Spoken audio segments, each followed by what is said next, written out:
Thank you all for spending some of your evening with us. I'm Ken Torino, Manager of Community Partnerships and Resource Development, and I'm very excited about this wallpaper, about this program on wallpaper tonight. As you can tell, I'm really excited about it. And it's my great pleasure to introduce two of my colleagues who I get to work with.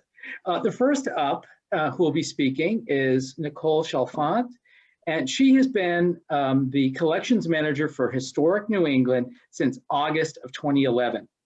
Prior to coming to us here at Historic New England, she was the sole museum curator for the 11 historic sites and museums in the Connecticut State Park system and the curatorial assistant at the Prudence Crandall Museum in Canterbury, Connecticut. Nicole received a Bachelor of Arts in Archaeology from Salve Regina University and a Master of Arts in Museum Studies from New York University.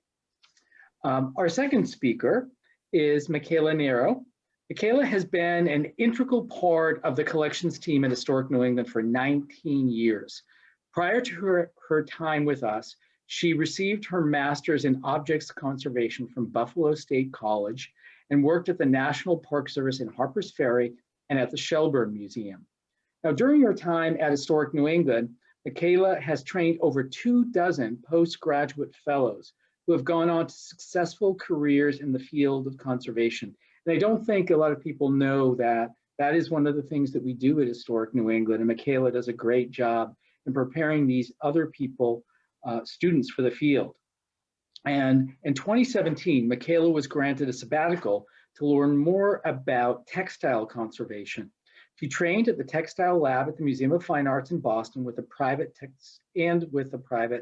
textile conservator. I should tell you, one of the reasons we're bringing you this program tonight is because we at Historic New England are constantly collecting and conserving and restoring, as the title shows you. And Nicole is going to give you a little insight into our collections and conservation, but Michaela will focus on conservation and restoration. And we chose the Hamilton House tonight because it is the site of one of our major wallpaper restoration projects. And that's why we wanted to bring this to the public tonight to let you know about what we're doing. And also by your attending this lecture, you're benefiting the Conservation Fund for that wallpaper. So thank you for donating towards that tonight by donating to take part in this program. So with that, I'm going to stop talking and turn this over to Nicole, our first speaker. Thank you, Ken. So at Historic New England, I am in charge of all of the collections, but wallpaper is certainly one of my favorite. It's a visually beautiful collection. It's a visually and historically interesting collection. And the Hamilton House has one of the most interesting examples of wallpaper in our collection. So we're going to take a look there and see. But to step back a little bit and look at our collection as an overview, William Sumner Appleton, hopefully you've all heard that name, founded Historic New England, then the Society for the Preservation of New England Antiquities, in 1911. And he began collecting buildings. Our first building was the Swett Ilsley House in Newburyport, Massachusetts. As he started collecting buildings, he also started collecting objects. And he wanted to collect what he called the lesser antiquities or the minor antiquities. He saw that the MFA and other art institutions in the region were collecting fine art, sculpture and paintings, but he was more interested in the objects that might not be collected by those institutions, the objects that people lived with in their daily lives. So he was more interested in telling stories about the objects. So a few objects from our collection that illustrate that point. This little teapot, it doesn't look like much. It's a pewter teapot. The foot is broken, the spout has been resoldered several times, the handle is replaced by a wooden handle. It's seen better days, it's a little rough. Why do we have this teapot in the collection? Because it was owned by Crispus Attucks, who was the African-American man who was killed at the Boston Massacre. So that is a really wonderful object that doesn't maybe look like much. This unassuming wooden desk was used by William Lloyd Garrison when he was writing early issues of the Liberator newspaper, one of the foremost abolitionist newspapers coming out of Boston in the 1830s. This pair of plastic earrings that look like much what we were all wearing in the 80s are just plastic earrings. However, they're part of the sartorial collection of Asa Gropius, who was one of the leading members of the mid-century modern movement out of the Gropius house in Lincoln, Massachusetts. And finally, this pair of shoes has seen so many hours of wear. It's been resold several times. They're not real leather, they're a faux leather. Why do we have them? They belong to Julia Child, and she wore them while she was recording her first episodes of her French cooking show on Boston's GBH television. So objects that may not always look spectacular are always great for telling stories, and those are the basis of our collection at Historic New England. So with 38 now historic house museums, we have the really wonderful position of being able to have about 40% of our collection on view at any point in time. Most large institutions have between 3 and 6% of their collection. So we have a huge percentage of our collection on view to the public. That means about 60% of our research collection lives in this building that you see, the Lang building, which is a 1911 poured concrete factory building built in Haverhill, Massachusetts. When it was built, it was considered the largest shoe factory in the world. I've heard other buildings that have the same claim, but maybe ours was the biggest. So this, as you see today, is an 8-story, 125,000 square foot poured concrete building. And this is our Collections and Conservation Center, where we house not only our collection, our research collection is stored, but also our digital photography studio, our conservation lab, and our controlled atmospheric treatment bubble for pest remediation. So wallpaper is one of our largest collections and one of our most used collections. You can see some statistics there. The first piece of wallpaper was collected in 1911 by William Sumner Appleton. It was an 1860s Gothic revival paper from a house in Danversport, Massachusetts. And that was really right off the bat. It was the 73rd object that William Sumner Appleton added to the collection. So right off the bat, he was interested in preserving wallpaper. We go back and forth with the Cooper Hewitt Museum of Design in New York City as to who has the largest collection of wallpaper. Ours is bigger, but our collections work very differently. Theirs is a design collection. It's based on style and colors and patterns, and you can search their website. It's really beautiful. Our collection is more interested in history, where the paper was used, what room in which it was used, change over time. We often have sandwiches of wallpaper with layer on layer stuck together from one house. And so we can see how that family's taste changed throughout time as they just added layers of wallpaper.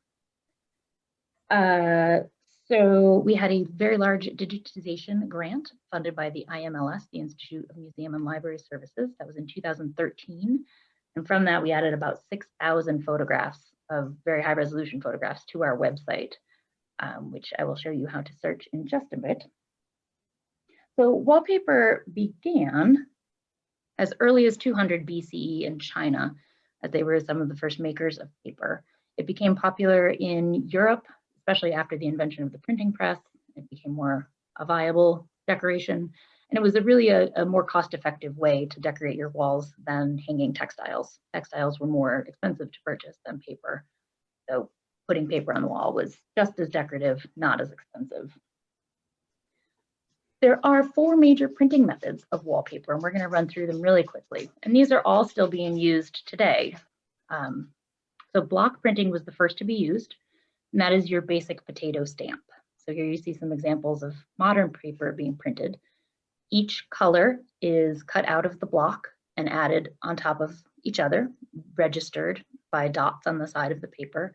So here on the right, you see the white ink being applied that's showing the shadowing, the shading of the pillar and the shading of the flowers, adding depth and dimension to the paper. The repeat size, the size of the pattern, is only limited to how big a block a person can lift. So that gives you a lot of leeway in how big your pattern is going to be. Here's a historic image of paper being made, and you can see it takes some space to hang the paper to dry after it's been block printed.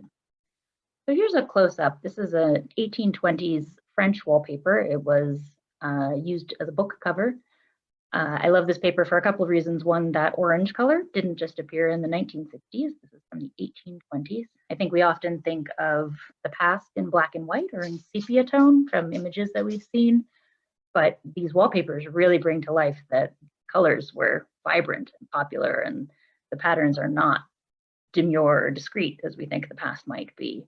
So imagine a wall covered with these orange flowers. But I want you to take a look at the ink on the paper in the close-up. In a block printed ink, the ink itself is thick and it lays in layers on top of the paper. So when you look at a paper close up, you can see the layers of ink. You also see very crisp edges and the depth of the inks. Roller printing is developed around the 1850s with a roller printing machine that you see here is quite complicated. It takes a lot of space. It also takes a lot of power, a water power source usually to run it.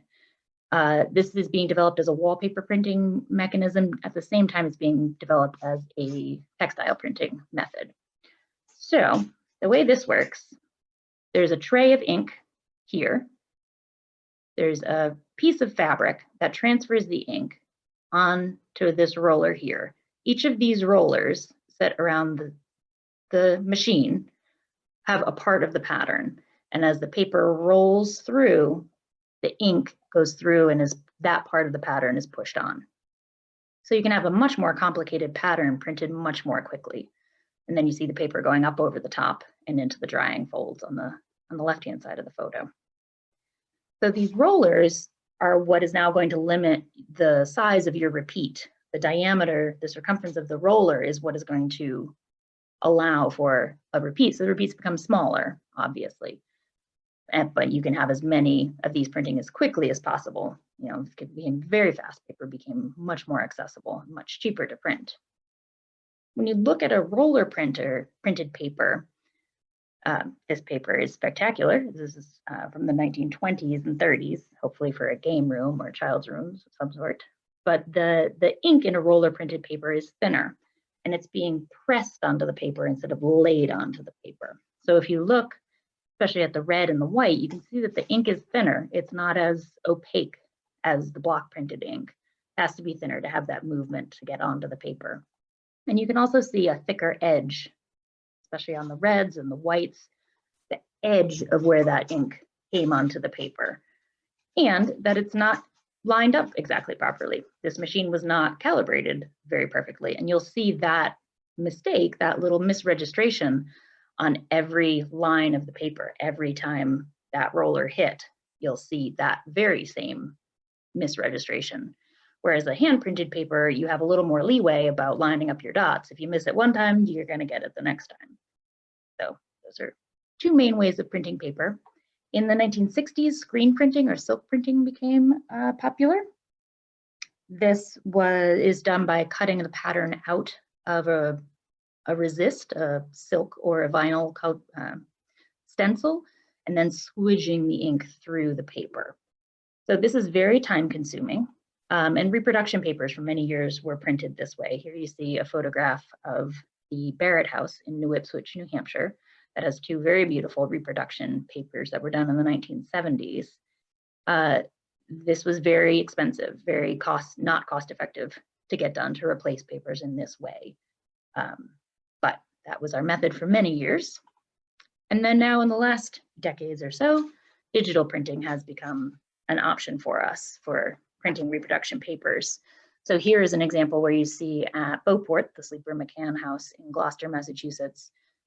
Many, many years ago, there was severe water damage in the Nelson bedroom. The leak was fixed, but the paper was already damaged.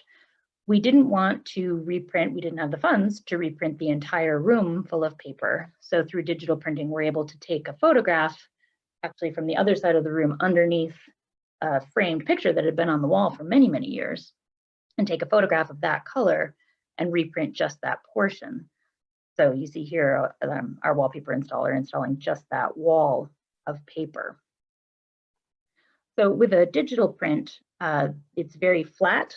It doesn't have a lot of dimension. It's not really a great option for doing a whole room and expecting it to look like historic wallpaper. It's definitely a patch. It's something that we use in small doses. And Michaela has a couple projects, I think, that she shows where we have used that. What you're seeing here is a color mark off of it that we were using to match the color. So that's obviously not what we chose in the final printing, but just so you can see that it looks very flat. It's very, obviously digitally printed. It's not ink layered on it the way the original paper was. But we were able to replicate the paper as it looked in the room that day, not in a brand new way or too aged, but it was able to match the room perfectly. So that became a really great way for us to do some small repairs to papers in a cost-effective way. So now that you know how to print paper, and you can amuse all of your friends at cocktail parties when we start doing those again, we're going to go through and we're just going to look at some pretty papers in Historic New England's collection, starting with one of our earlier ones, this magnificent paper with giant purple and mauve swirls is an unused sample of the hall paper at the Hancock Mansion in Boston, Massachusetts. When the Hancock Mansion was demolished in 1863, it was one of the things that was cited as being the Kickstarter for the preservation movement. And bits of that house came in and out, and many are in our collection and collections all over the region. There's a joke that you could rebuild the Hancock Mansion with bits that are in everyone's collections. But this is a beautiful example of the paper. We can date this paper pretty easily to 1740 to 1760 by the British tax stamp that's on the back of the paper. You see that on the right. The British obviously were taxing paper both before and after it was printed with wallpaper. So when we find those stamps, it's a really great indication of exactly when they were printed. So a flocked paper, not only is this a large print, visually large, it's also dimensional. Flocking is you take the block and you print a design on the paper in glue, and then you blow bits of usually felted wool across the paper to give it a dimensional fuzzy texture. So you can only imagine this grand staircase with this bright purple dimensional paper on the wall. Must have been quite spectacular. Pillar and arch paper is something very pertinent to our conversation tonight, but it was very popular in the neoclassical. This is an example from 1785 to 1795. These were very large repeats. This one I think is 28 inches. So they did best in large two-story hallways like we'll see at the Hamilton House. They were often printed en grisaille, which just means in a palette of gray, black, and white. It gave it a very classical look. So here we see the Hamilton House paper that we're talking about tonight, and you can see the beautiful second two-story hall with this lovely paper in it. Michaela's going to give us lots more details about that paper.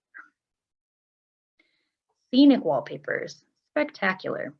So this is an example from the Adventures of Telemachus on the Isle of Calypso, printed by Joseph Dufour, about 1815 to 1820. These magnificent papers were often used in parlors, dining rooms, and they would go all the way around the room and have an entire scene or story told in the papers. So this one includes 27 panels.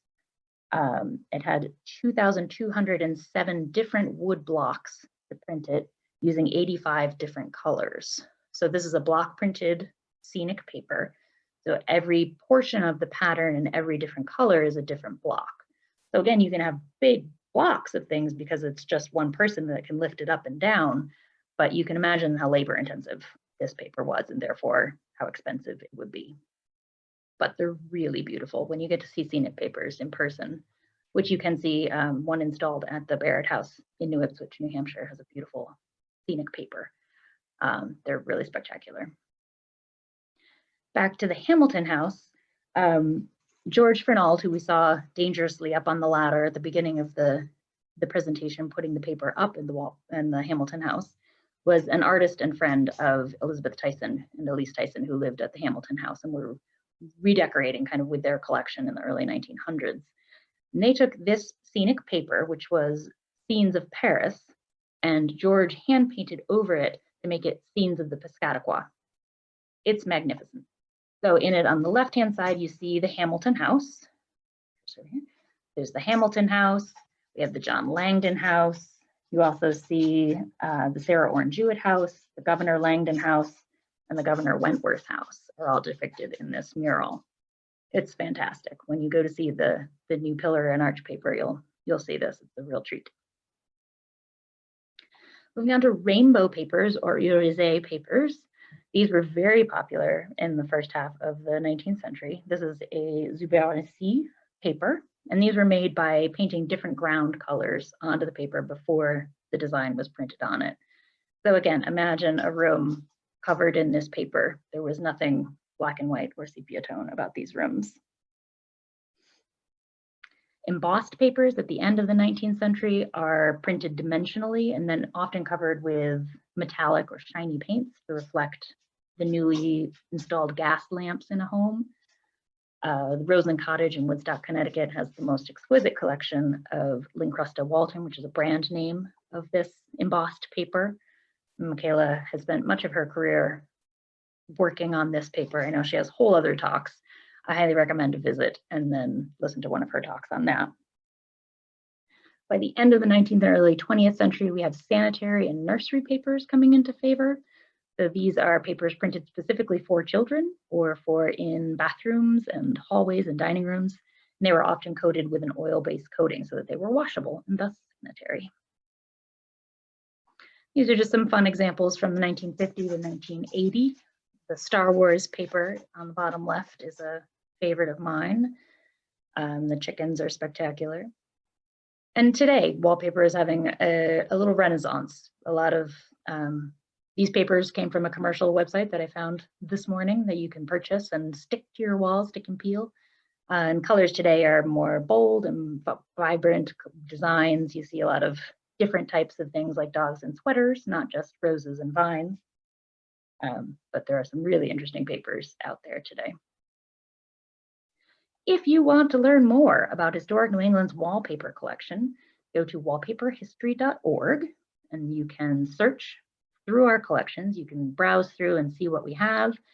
And if you use the search faceting on the left-hand side of the screen, you can narrow your search down to date, maker, colors, patterns. So if you have found a wallpaper in your home that you're looking for more information on, this is the best place to start looking for things that are similar. Even if you don't find exactly your paper, you'll find colors and patterns and styles that are similar, and that will give you an idea of the time date of your paper. But now that you have a little brief understanding of our wallpaper collection at Historic New England, I'm going to turn it over to Michaela, whose job it is to conserve and care for our beautiful collection, especially this magnificent paper at Hamilton House. Thanks, Nicole. I'll come back to Hamilton House. Yeah, thank you. And now we're going to hold technical difficulty. Here we go. So now that you've seen all the nice paper, this is how I get the paper. When I get the phone call, oh, we need your help. This is generally what I find. And basically my goal is to keep our historic paper on the wall as long as possible. And if I can't keep it on the wall, then I take it down and I put it back up. And that's what my presentation is about, like the different stages of deterioration of paper, wallpaper, and why. So here is a good example because you can see that this paper is really intact. It's just falling off. Just basically the glue, the adhesive is failing. And you can also see that rough plaster wall behind it. So we'll get back to that, but that is a problem with wallpaper remaining on the wall for a long time. So you often hear about lining paper, and we'll talk more about that. So, okay, I am trying to click. Here we go. Another example of just failing, tearing wallpaper. And what I want to do is stop that from happening before it gets worse. So the first simplest method to stop the wallpaper from falling off is to tack it back on. So here we just use stainless steel push pins. You can see them along the seam. They're silver, and they're easy to attach and relatively inconspicuous, but they really, especially in a situation like this where it's on the ceiling, it's hard to reach. So and it starts tearing right away. So you really want to tack them as soon as possible, and then hopefully you can return with the proper materials to repair later. So the next step in repairs is the stainless steel staple with the mat board strip. So these mat board strips are just more surface area, longer and skinnier, and can hold longer tears. You see here how it's just lifting at the seams, and so these strips, you need fewer holes in the paper that the strips can hold down a bigger area. So there's the same area close up. And the staples make very small holes. We use stainless steel so that they don't rust, because a rust mark, a rust stain on the paper is harder to hide than a small hole. Here in Castle Tucker, this billiard room wallpaper, this is a very high ceiling room, and the wallpaper was opening at the seams and failing at the top edge.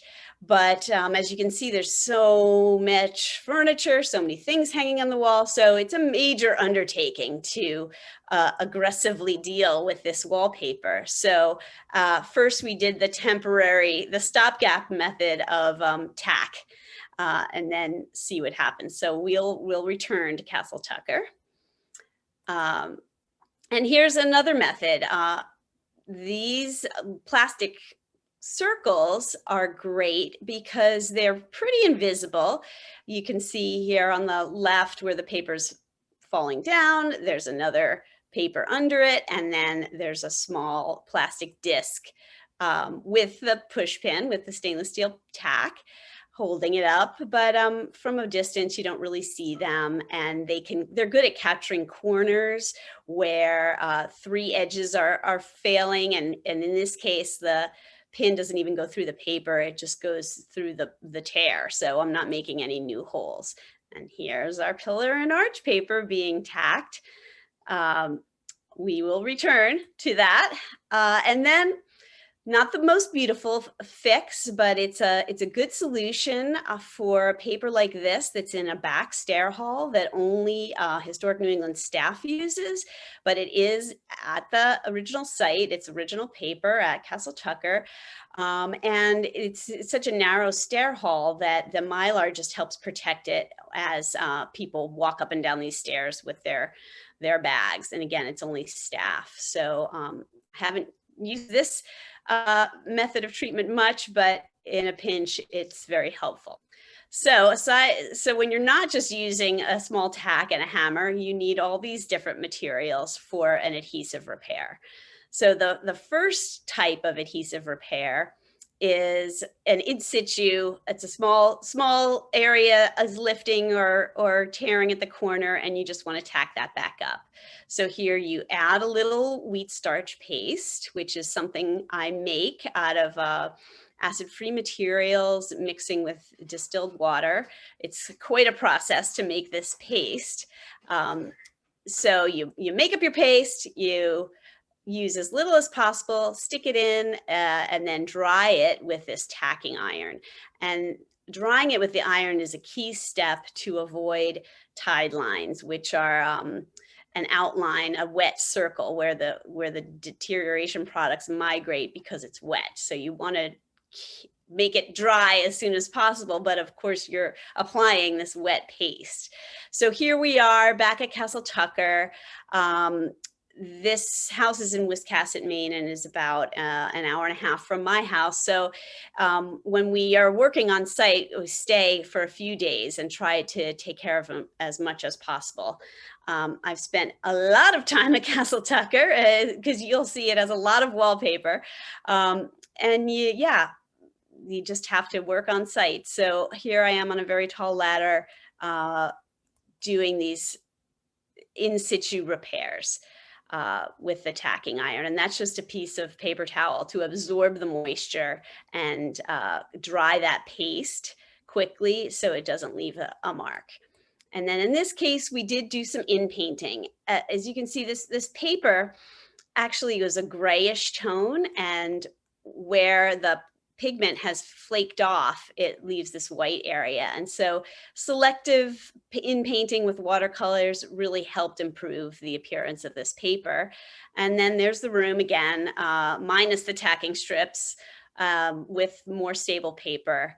And it just overall gives the room a much better look and a more cared for appearance. And it is more stable.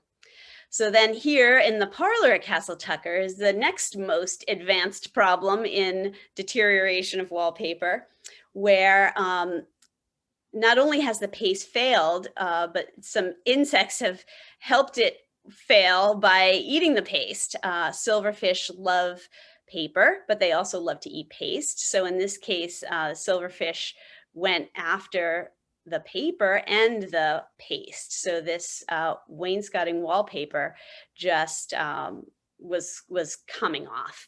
And there's so much loss to the paper here that re-adhering in situ, like I did in the past, just wouldn't be a satisfactory treatment. So in this case, we actually removed the paper and lined it and rehung it. And went on, so you can see on the bottom where the wainscoting has been removed, and then we actually removed all the paper in this parlor. So this is a very heavy weight paper itself, very high quality, aesthetic period paper, late 1800s, and it came off in full sheets. So it was easy to remove with a dry spatula. You just need a lot of hands to hold it and transport it without exacerbating any tears. So here we are lifting it off the wall, and then you've got your rough plaster wall. So paper adheres better to paper than it does to plaster. So here I've lined the wall with Japanese tissue. And this Japanese tissue that we use is handmade non-directional paper, which means that the fibers are woven together in the pulp to make it very strong, and it likes to stick to itself too. So I line the wall with Japanese paper, and we line the wallpaper with Japanese paper, and you can buy it on a roll, which is amazing. So it can cover, we used a lot of paper to cover this room. So you paste up the paper on the wall, let it dry, and then here's the wallpaper from the walls upside down. There were some old wallpaper remains behind it that were loose, and so we want to remove them, save a sample, of course, remove any old dry adhesive paste, and then reline the paper and then dry it. So here we're transporting it. Here in the bottom left of the paper is lined and drying. I'll go back. On the floor here, we've got several rows of paper drying. Once you have to mist the paper to allow it to be lined. And so you're using a lot of water, and oftentimes these pigments are somewhat water sensitive. So you have to be careful, and it's also more delicate when it's wet. So a lot of like wetting and drying and handling carefully. You can also see in this paper, in the reflection in the light, that it's metallic. So this was a really beautiful paper. And now here we are hanging it again. So after the paper, the lining paper is put on the wall, then we paste up the wall and hang the lined paper back on the wall. Again, these were really large sheets of paper, so you needed several hands and nice tall ladders to handle this paper. Here it is drying again, multi-step process. This was about a week of work, and then there's the walls all reinstalled. So I'm just going to go through a few more each one of these treatments has a slightly different problem. So here's the next issue at Castle Tucker. This is the billiard room chamber, or the bedroom above the billiard room that we saw before.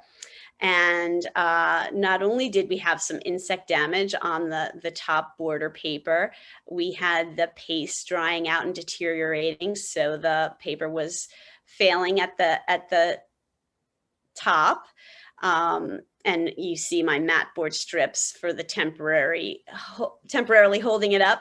But there was also some water damage. This is a chimney, a brick chimney, and there was a leak in the chimney or the roof line. And so the paper got wet and stained. So in this case, we wanted to, we had to address that. So started with taking down the paper. And look what we found behind it. So here you can see a very long metal spatula, either using metal or Teflon, to just separate the paper from the wall. And you'd be surprised at how easily the paper comes off, as long as it was only wallpaper paste holding it up. So here we found this great 1840s paper behind the 1890s paper. So that was a fun surprise. And again, we saved a sample of that for our collection in Haverhill.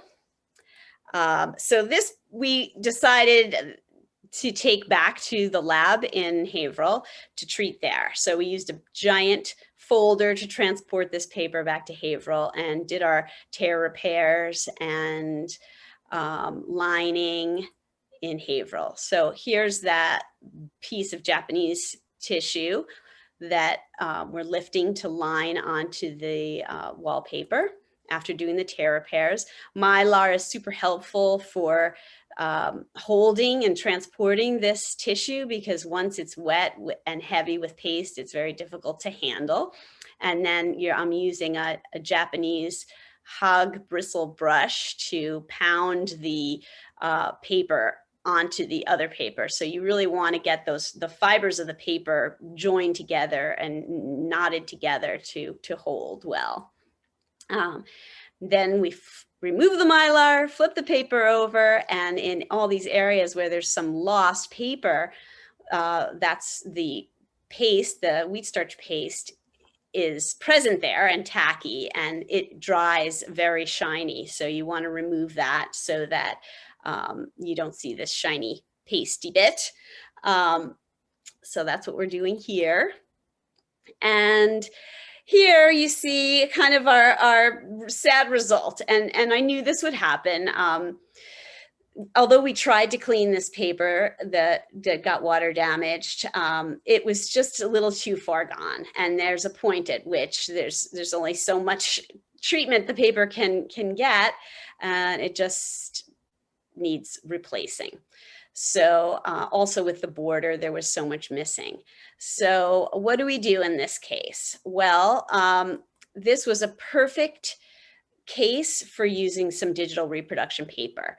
So here is the close-up of the border paper, and the bottom there, the actual wallpaper, but on the other side of the room, the side away from the windows that got no light, the border was in beautiful condition, as was the original paper. So what I did was remove this section of border and paper and put it, I did not put it on a scanner, but it was scanned, and we made this digital reproduction of the wallpaper. This was done at the Northeast Document Center in North Andover, Massachusetts, and that's what they do. One of the many things they do there is this digital reproduction, and this is relatively new technology that 10 years ago wasn't as good, and 15 years ago didn't exist. So this is a brave new world, because it reproduces the paper as it currently is, which is 100 years old, as opposed to getting a new paper printed that is brand new. So, here where we're trying to match old paper, having this digital reproduction is fantastic. So here is a short little video of us hanging the paper. So unfortunately, the wall, that chimney wall, was still a little damp. And so you saw we hung it in one big board. I ended up pasting the wallpaper, the digital wallpaper, to a plastic sheet, a panel, and then we hung the panel and actually affixed it with Velcro so that we could remove it if in case the wall got damp again, so that it wouldn't damage the new reproduction paper. And now we're just pasting up the border paper. This, we needed a third person to tell us if it was straight. And then we continue with the rest of the border paper. And you can see I left that one sample of border paper above the window because it gets completely covered by the curtain. And so the goal is to leave as much of the original as possible, but have the room look good and look whole and complete. So here we are cleaning up, hanging the valances and the curtains, and we're done. So that was great. Glad to be, oops, sorry. Let's get out of here. There, and now we're done. Move the furniture back and we're done. So after working on the water damage happened in 2006. And I've been, that video I just showed you was from this past fall. So this has been an ongoing project in this room, but now it's finally done. And now although this was one of the first wallpaper treatments I did, this was by far the most difficult. So I hope I never have to do this again, although there's still more of this paper to treat. So this is the Central Hall at Beauport in Gloucester, Massachusetts. And I'll say too that the wallpaper at Castle Tucker was actually fairly easy to treat because it was such high quality paper. Very heavy duty, handmade paper, rag paper, thick. And although wallpaper in general is not meant to last, it's decorative and it's usually changed every 10 years or so. Some sites have a layer of 20 different wallpapers on top of each other. It's for fashion and it's meant to change. Well, this paper at Beauport was not meant to last. This was a poor quality paper. The main color, this background paper, the background color is the color of the paper. It doesn't have pigment on it. And it was like newspaper, how it yellows and gets crispy very quickly. That's what this paper was like. So it was very delicate. It was very degraded, and it had been re-glued in some areas with Elmer's glue, which made it extremely difficult to remove. We wanted to remove this paper because it was so degraded in color, it looked so bad, and it was also just lifting in many different areas at the cracks. Again, you see it's right on the bare plaster. And it's a small room. This paper goes up the stairs, and you can touch it. It's easy to poke at. Once you have a tear or lifting paper, it's very easy to poke at. So it was just getting worse, and something had to be done. So like I said, usually we remove the paper dry, but because of the Elmer's glue, we needed a mixture of water and ethanol, denatured alcohol, to remove the paper. But of course, these different pigments were water sensitive. So in this case, we applied a facing. So a thin sheet of this translucent polyester paper, basically, kind of a spun bonded polyester that I'm brushing through this very interesting material called cyclododecane. Say that a few times. So you see that it's a wax-like material that you melt. So you apply it warm. I've got my like a towel around the glass because it's warm and it's clear, and it goes on clear, but then when it dries, it becomes opaque. And what's great about this material is you don't need solvents to remove it. It just sublimates. It goes from solid to gas over time. So it will disappear. It just takes a little time. But in this case, not only did it protect the water-soluble pigments, but it helped, by using it as the adhesive for our facing, it helped us remove this whole piece, this whole sheet in one piece, and keep all or some of the small bits together.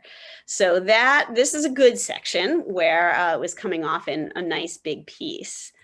Now in this case, because the wallpaper was so thin and this plaster wall was cracked and uneven, we did a first step of covering the wall with canvas. So first we pasted canvas on the wall. And now here's a piece that didn't come off so well. So all my years of doing jigsaw puzzles with my family came in very handy. This was an entire summer I worked on the wallpaper in this one room. And I had some help. So here you can see we have printed images of the paper before it came off the wall. And so each section, luckily these were small sections, and each section had a slightly different repeat of the pattern, and that helped enormously in puzzling all these little pieces together. So we're using Band-Aids of Japanese tissue and wheat starch paste, and then again our heated tacking iron to dry the paste and heat them all together. So here's the back side of one, and then these long strips are just holding the different seams of paper together. And now back in the lab, we are lining the paper. So in this case, because there was so much loss, for the lining, we toned the lining paper with acrylic paints, this color that was similar to the background of the wallpaper, so that when you saw that through the hole, it wasn't this bright white paper, and it made it easier to fill in the pattern at the end. So we're misting it, we're applying the paste, and you can see the lined paper with the losses coming through. It looks worse now because it's wet. We dry the paper under felt or wool blankets, and that helps it to dry slowly and flat. And then we're tracing the wall for our lining paper, applying the toned lining paper, and then applying the conserved sheet of wallpaper. So times about 20, and here I am painting the design with colored pencils. So just continuing the design in these areas of loss, not completely, but just to help the eye visually go over those lost areas and not notice them, not have them appear as damage as much. And there's the room when it's finished. So now, finally, to the Hamilton House in South Berwick. So this is our most recent treatment, but we really, this paper has been hanging on the wall. This paper has been hanging on the wall for 100 years. Here we go. It is a reproduction. It's one of the first reproductions of this paper. So as Nicole mentioned, the original paper, this is the original Pillar and Arch paper, hung in 87, at the Hamilton House by Mr. Hamilton, right the year after the house was built, hung in the grisaille tones, the gray tones. So this paper was handmade, block printed on wove paper. And we think this paper was made in Boston. So right after the Revolutionary War, there was a growth of the wallpaper industry in America. And in England, they used handmade paper, but the paper was called laid paper. and this is wove paper. And the difference is the screen. They're both handmade, but it's the screen in which you make the paper. So in England, the screen has little chains. All these thin lines across horizontally are thin chains, whereas the stronger lines are wire.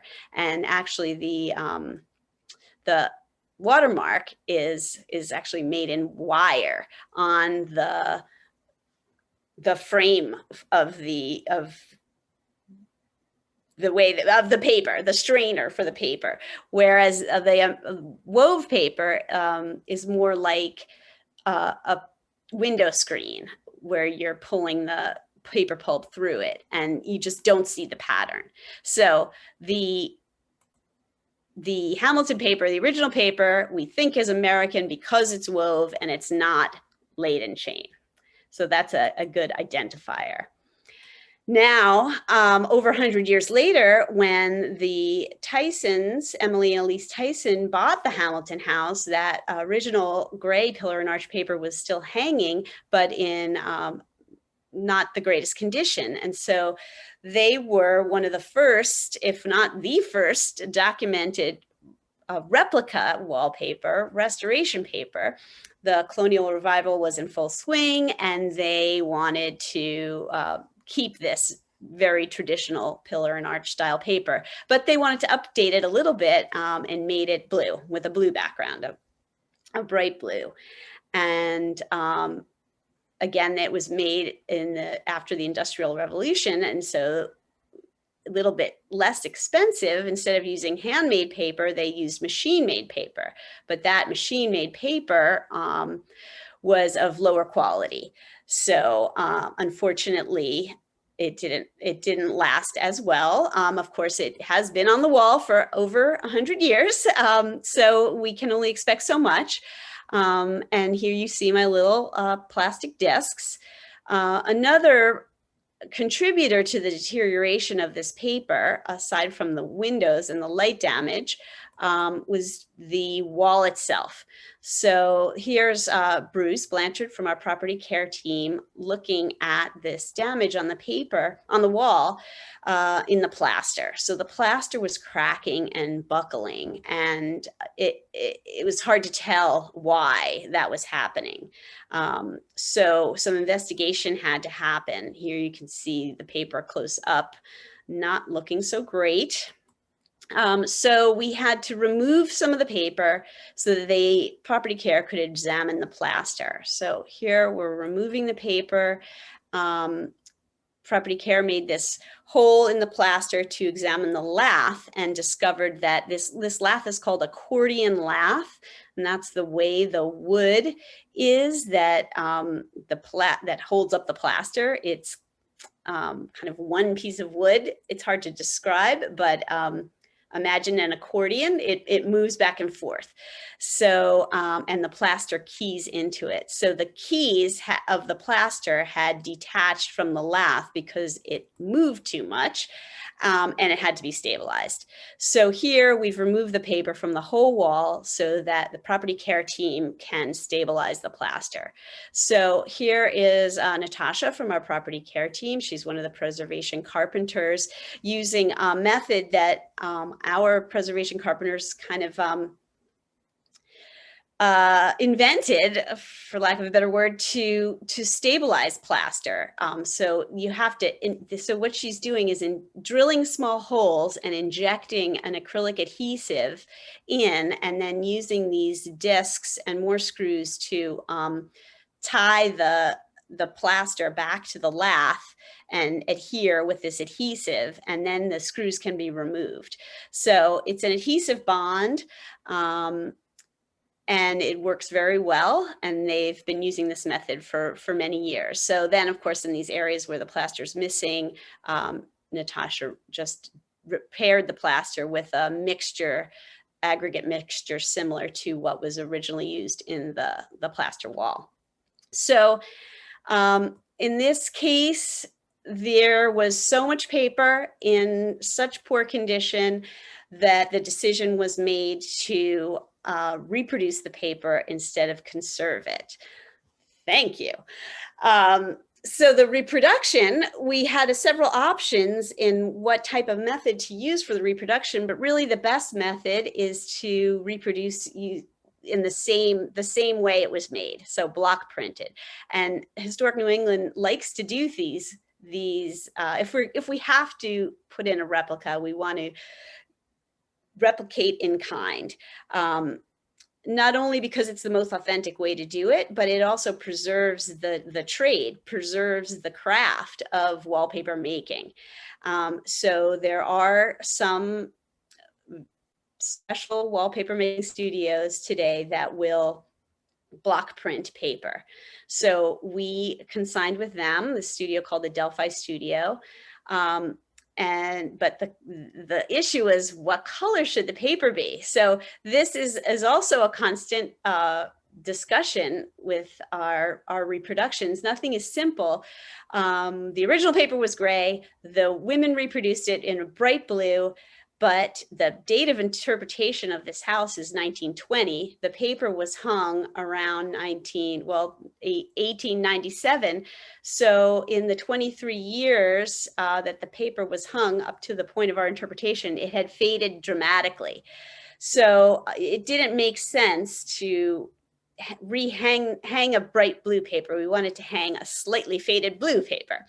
So here the curator's deciding what color, and this mirror in the hallway, which has hung there ever since this paper was hung, actually behind that mirror was a great shade of blue that was aged but not as deteriorated as the rest of the blue, and that's the color that the curators decided would be the right color to have the reproduction made. So here is our wallpaper hanger and unhanger, dehanger. He removed all the paper in preparation for rehanging the replica. So here is the reproduction paper being made. And like Nicole said, it's block printed. Here they're doing the first strike of the first color. Now this pattern is so big that even though there's only 3 colors aside from the ground was silk screened. Each color needed 2 blocks. So for 3 colors of paper, they had to carve 6 blocks. And this again is a Delphi paper hanging. So there's an example of one of the blocks and the block being printed. So, and then the paper quality again is very important. So they are using a very high quality cotton rag acid-free paper. And 60 rolls of paper is what we need for the whole haul. And that's it. So simple. Thank you very much. And if you have any questions, I'd be happy to answer them. Thank you, Michaela. Thank you, Nicole. So everyone, you can see on your screen that there's a couple of email addresses. As Ken mentioned, this is a program in support of Hamilton's wallpaper restoration. And if you want to continue to contribute to that cause, you can email Ken. His email address is up there, ktorino@historicnewengland.org, and he will be happy to help you further contribute.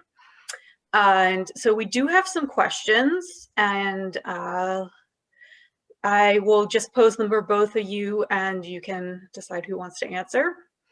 The first question is in regards to the digital printing. Are you using toner or some sort of other kind of ink? So how do you decide what kind of printing medium that you're using for those reproductions? Go ahead, Michaela, if you want to speak to that. I will just say that ink is different than pigment, so keep that in mind. Mm-hmm. Right. So, but there can be some pigment printing. I know that the recent paper we had done at Castle Tucker from the Northeast Document Center. They are that's a paper conservation center, so they use only the best, most archival inks and papers. But that's a good question, because any digital printer is not okay. And like Nicole said, ink is much less light stable than a natural ground pigment. And so the original wallpapers were printed with pigments, some more stable than others. Someone asked about tax stamps and their use to data paper. Are there identifiable changes in the stamps that you can say this stamp came from this year, or this stamp is between these years, or something like that? Yes, there are people that can do that. I am not one of them, but yes, there are many people that have studied British tax stamps, and you can learn a lot about when and for what was being taxed. Another person has a question about arsenic green. In the House Museum where they gave tours, we talked about the early 19th century wallpaper being vibrant still because it was, quote, arsenic green. First, is this really a thing? And if so, what sort of complexity does a toxic material add to collection and conservation of this material? I would say yes. Arsenics were used in green dyes and wallpapers and textiles. We always encourage visitors and people working in our collections to not lick the objects. It's just good practice for many reasons, but we, of course, handle with gloves. We do some testing of materials, and Michaela does in her lab, to determine when and where we have toxic materials, but they are handled differently when we know that they are toxic. And I'll just say, like, from the beginning of time, pigments are made from minerals, and many are toxic. Cobalt, cyanide, uranium. They make great colors. Usually they're in small enough quantity on the objects that they're not harmful, unless you're the one that's making the object every day, like those poor women that painted clock faces. So if you're putting it in your mouth like they did and using it every day, it's pretty bad. But for minimal contact, going through a house on a tour, that kind of thing, you're fine. Michaela has been known to glow. So I'm not sure exactly what this person is asking, but it's that they're asking any current sources for older styles, smaller patterns, not so bold colors of wallpaper, of course not vinyl. So it sounds like they're asking, are there any places manufacturing older styles of wallpaper currently that they could buy retail? Yes. We work a lot with Adelphi paper hangings, and their website is Adelphi Paper Hangings. They're very fine, easy to find on the internet. They are who are reprinting the paper for Hamilton for us. And they have whole sections of dated historic paper, so you can search by date and different colorways. They have made reproductions of papers from our collection and from collections from other institutions around the area. They're my go-to when people ask where to buy historic papers. Waterhouse wall hangings, also searchable on the internet, is another place. Dorothy Waterhouse has a long history of wallpaper collecting and manufacture, and her company is still being run and does some historic papers.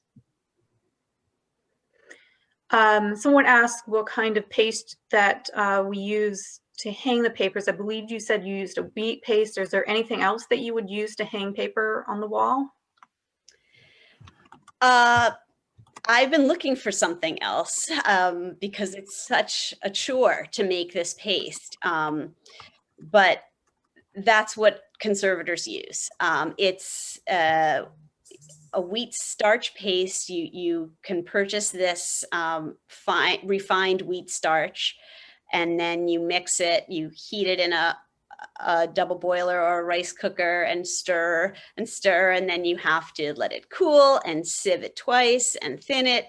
And so it's quite a process. Roman paper, Roman wallpaper paste that they sell it at hardware stores. They make a starch-based paste, so which is a good paste. You have to be careful when you're looking for wallpaper paste, because a lot of them have acrylics in them now. They're like acrylic emulsion based pastes, like an Elmer's glue is an acrylic emulsion. And they're fine if you don't want to take the paper off and save it or rehang it, you know. They have fungicides in them so they don't get moldy, which isn't bad. But they're, you know, I don't know what a current wallpaper hanger would use. I'll find that out. So if someone wants to email me that question, what to hang good, high quality new wallpaper today, what would someone use? I'm sure it's a high end paste that is likely very similar to the paste I spend hours making myself. So Michaela, a related question is that someone wondered about wheat paste and bugs. Mm-hmm. Right. Yeah, it does attract some bugs. And I will say that it's a great adhesive though. And for reversibility, which is something we're always looking for in conservation, it's the way to go. But you can mix the wheat starch paste with methyl cellulose. And I do that on the when I bring the lined paper to the wall, I use a methyl cellulose mixture, not only because it's slightly less attractive to bugs because there's less wheat paste and more methyl cellulose, but it also is a little more slippery. And so when you're hanging that big piece on the wall, you can kind of move it slightly because of the slip of the methyl cell. So one could use a higher percentage of methyl cellulose, but it's not as adhesive. It's not as sticky as the paste. So I wouldn't use it as my main adhesive. We try to combat the problem instead of, you know, yes, it's true. We have insect problems at many of our sites, but we've been actively and aggressively combating it so that it's not as much of a problem anymore. And particularly, it's mainly silverfish that eat paper and paste, and silverfish like dark and damp areas. So if you can keep it not so dark and damp, then that's a good way to avoid that problem. Nicole, I'm sorry, Claire. Nicole, I just wanted to mention another Nicole mentioned someone else has a good source, Bradbury and Bradbury. Yes. What Victorian Arts and Crafts, correct? Yes. Yep. So that's another good source, particularly in that area. Mm-hmm. Yeah. Someone was also asking in relation to this, the Japanese paper you use, if that is prone to insect damage. No. Or is it made out of something like rice? It's not made of rice. It's made of pulp from the mulberry bush that is highly hand processed. It's boiled and beaten and this and that to made into a pulp. So it's not particularly attractive to insects. Mm-hmm. A couple of questions about hanging wallpaper and plaster. First, was the wallpaper typically directly adhered to plaster? And now can someone hanging wallpaper easily hang it on painted old plaster? You can. It's best to have a lining paper. It's best to use, and that lining paper should be, even if it's not super high quality, it's a better buffer away from the plaster, because plaster is rough and the opposite of acidic, but basic, and just not a great surface. So if you're spending a lot of money on wallpaper, spend a little more and hang a lining paper first. Mhm. If you're not spending a lot of money, then, you know, like we were talking about how wallpaper was really meant to be fashionable and changed every few years, then just go for it. But prepping your wall with like bins, the shellac-based primer, if you use that, that would be great. That would be a great prep layer. There's a question about the importance of everyday wallpaper. So if someone has a house with many layers of wallpaper, that's likely everyday quality. Is it worth consulting with a museum, an archive? Is it important to keep samples of the pattern of every wallpaper someone might be coming across when they're restoring a house?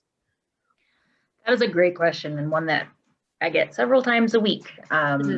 Especially during the pandemic, I think a lot of people are doing home archaeology, which is wonderful, and projects on their house and coming up with really great papers and things they're finding in their walls. I always like to see images of things that people find. I can't necessarily tell you exactly when or by whom the paper was made, but starting with the wallpaperhistory.org is a great place to try to find a date period that you think the paper might be from, if that's the question you're trying to answer.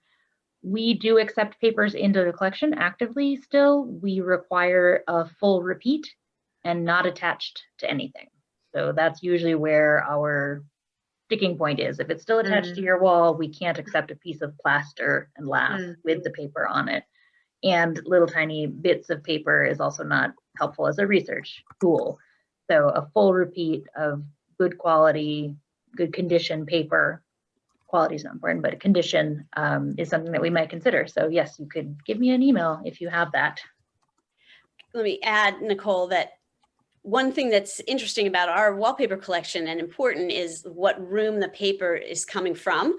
And that wallpaper that people would hang in their kitchen is often different than what would be in the dining room or the living room or wherever. And to see sometimes the layers of paper on top of each other in the same room is quite interesting and valuable.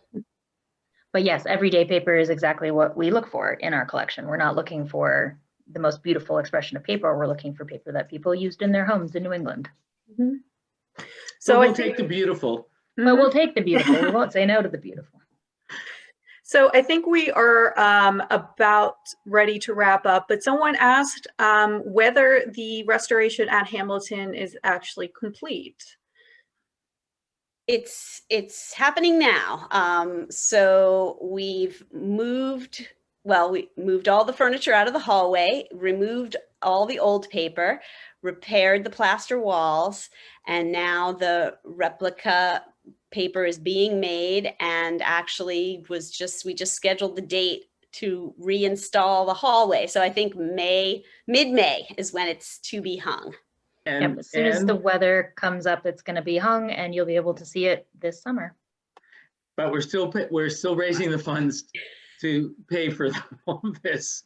So yeah. I will emphasize that. So Claire's going to give you a thanks, but I want to say thank you to everyone for attending. And again, thank you for supporting tonight's program, because that specifically goes towards this project.